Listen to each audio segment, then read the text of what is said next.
శ్రీమతే రామానుజన్మ అందరికీ దాసోహమండి. ఈరోజు ధనుర్మాసంలో 14వ రోజు.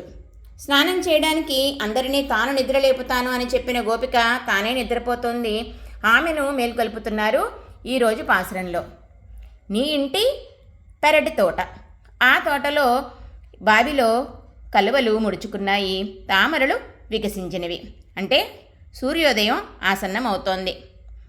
పారతంత్ర్యం అనే జ్ఞానం వికసిస్తోంది, స్వాతంత్ర్యం అనే అజ్ఞానం తొలగిపోతోంది.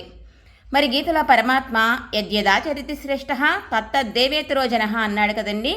శ్రేష్ఠులు దేనినైతే ఆచరిస్తారో మిగిలిన వారు కూడా వారిని అనుసరిస్తారు అని. మరి మమ్మల్ని నిద్రలేపుతాను అని చెప్పి నీవే నిద్రపోతున్నావా? నీ నడవడిక మాకు ఆదర్శంగా ఉండాలి కదా. మమ్మల్ని లేపుతానని మాట ఇచ్చి మరిచావా? మాట వేరుగా చేత వేరుగా ఉండడం నీకు కృష్ణ సహవాసం వల్ల లభించిందా? ఆ పుండరీకాక్షుడి నామాన్ని గానం చేయడానికి లేచి మాతో కలిసి రావాల్సింది అంటూ పిలుస్తున్నారు ఈరోజు పాసురంలో గోపికని.